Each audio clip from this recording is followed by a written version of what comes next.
Hi, Cody. Let's talk about some great new ways to use AI to build tables and controls. Yeah, Maddie would love to. Especially recently, we've been looking to provide some new guidance out to not only our team members, but also community members on how you can really best leverage these tools to help your development experience for tables and controls and dashboards, etc. All the things that you had mentioned. So yeah, excited to dive a bit more into that because we've really been working hard at it and really drawing off our own experiences to really come up with a nice new set of guidelines that we can share publicly and are proud to. Well, tell us about some of these guidelines, and then a little bit later we'll see them in action. Yeah, sure. So what I have up on the screen here is one of our new using AI slash prompt guide documents. This is for Steampipe, but we also have them for our other products like Powerpipe and Tailpipe as well. And what we really look to capture as part of this document is how developers can get started using AI if they've never used it before or maybe only touched it a little bit. And in particular, how can they use it really effectively when they're looking to develop, in this case, Steampipe plugin tables. In a lot of cases, AI just kind of works, but through our own trial and error and just really looking to speed up our own development and improve the quality of our plugins internally, we learned a lot, and those are the lessons that we really wanted to share out with everyone else. So just diving into the doc a little bit more, we have some basic requirements or prereqs that we found, again, helped us in our environments and really make the AI agents effective in learning about Steampipe plugins and tables and our standards, and then how to improve our development process overall. And then we have a collection of prompts here that are meant to, people can easily copy and paste these, but in a lot of ways they're meant as really good starting points. And again, these are prompts that we found effective, so we've really tailored the style according to how we found several models worked well at generating Steampipe tables, docs, sometimes entire plugins. So as an example, here the first prompt is how to create a table along with the documentation. And notably, we have some specific instructions like, for instance, hey, agent can use the Go doc command to a little bit more about this, the APIs for this particular resource type. So small little bits like this are small, just helpful tips that we found that we want to pass along to the AI agents. And we found that it really, really helped, especially for the first or second time running through the code generation and improving how accurate it was.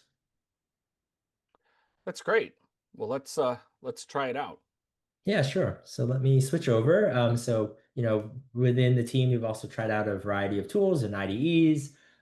As this demo, one tool that we use commonly is Cursor, so we'll show a little bit of my experience using that. So what I'm showing up on screen here is a session that I've already done with an agent just to save time a little bit. We'll talk through it and show a little bit of also what it produced or what I was able to produce as part of this session. So as I go through the prompts, you'll notice a lot of these are the same ones I pulled out from the docs. Again, these are docs or prompts that we use all the time, and that's why we think that they work, or at least it's a starting point. You kind of riff with the AI agent after, as you normally often have to, as you get deeper and deeper into the process. But for this particular prompt or this session, what I was looking to create was a new table in the existing AWS plugin for IAM instance profiles. Surprisingly, we don't have this resource type yet, but we'll be looking at it shortly after. But here I approach it as if I was, someone slightly familiar with Steampipe and really just wanted to see how fast could I get a working IAM instance profile table up and running. So in the first prompt here, again, copy and paste it from that doc and just put in the resource type that I was looking to generate the table for. And then just scrolling through a little bit, it did well at following my specific instructions of looking at GoDoc, understanding instance profiles, the input, the output structures, what the API calls are. So a lot of this, the agent doing on its own with a little bit of help from the instructions that I had given it, and overall, it worked well at understanding the patterns within the plugin. One thing I will call out as part of this prompt is notably there's not that many guidelines or there's not that many steps. There's not a huge markdown doc or other standards or guidelines included here, and that's very intentional. Also not, I don't really have cursor rules actually behind this either. But in particular, what we found effective while working on things like Steampipe plugins are if you end up opening the entire repo inside the IDE, it's really effective at actually looking at other tables or other docs, similar ones, and picking up the standards, the format, etc., all on its own. So overall, I don't need to create this large list of guidelines or standards. Instead, I can kind of loosely say, hey, can you look at my existing tables and documentation to understand everything? And then the agent can go out, in addition to looking at Go Docs, it'll go out and look at, oh, let me look at existing documentation. Let me look at the existing code, the Go code that you have within the plugin. And then from there, it's actually able to then generate a table based off of that. It needs to do a little bit more work after where it'll notice maybe some packages are missing or maybe some of the transform functions aren't quite right. But all of this is unprompted for me. This is actually just all the AI agent reviewing the code it generated, looking out at the other tables, and then figuring out what should the table look like and what is the desired format across the board, and then also creating robust documentation with Postgres and SQL-like query examples directly in there. And then next, just kind of moving through the session. Let's see, a bit more just fixing itself. At this point, it wanted to try to compile the plugin and test, but actually because we have a very kind of, I'll say, optimized prompt, or again, one that we found worked well for us.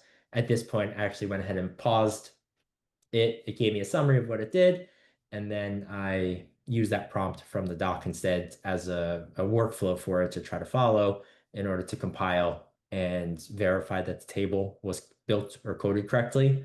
So the first time I tried this, it actually got a little bit stuck in trying to look at some of my make files. So in this case, what I did was actually paused it and I actually just prompted again. I didn't really modify it. I didn't say you did it wrong. In this case, I found it sometimes it's just have to resend the same prompt, and then the agent does a better job the second time round of picking up what it should be doing. And in this case, it actually was more successful at figuring out, based off my steps, how should it be compiling the plugin and then testing if the table was there.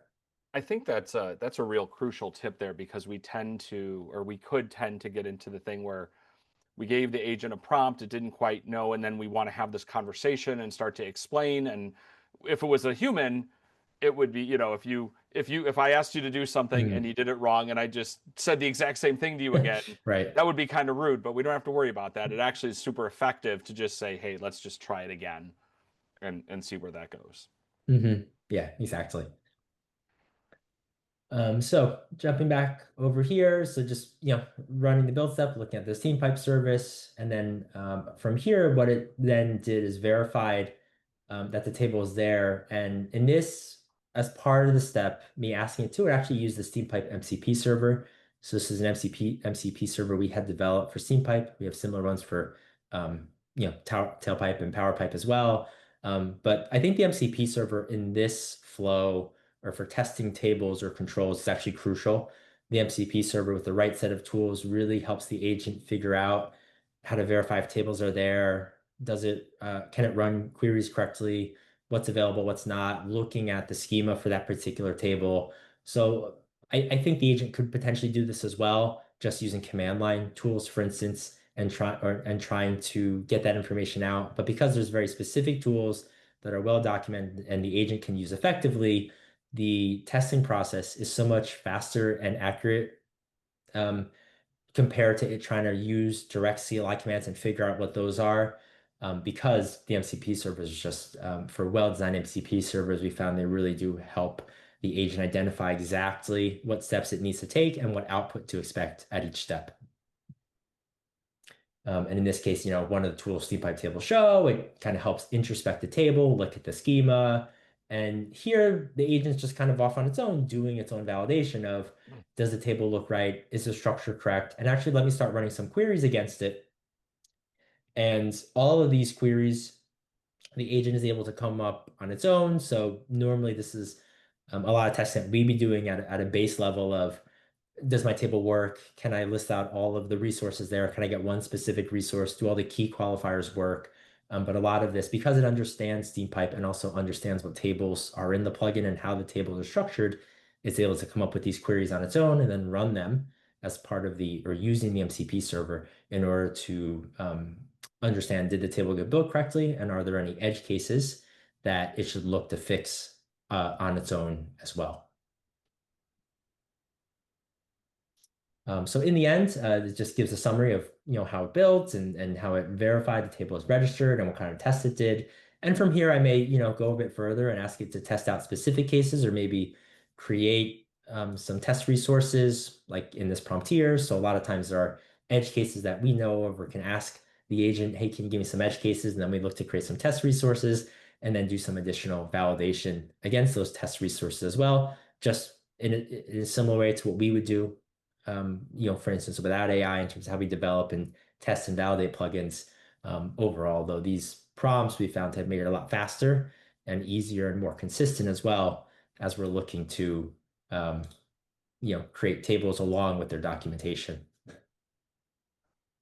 And I think it really helps as well that all of our documentation is open. It's in GitHub. It's in places that these agents can find, in addition to having a well-constructed prompt, but being able to go and find that it's not behind, some kind of login in order to get to the docs. The docs are open, and that can really help the agent find out things that maybe it was not able to introspect from what was in the repo.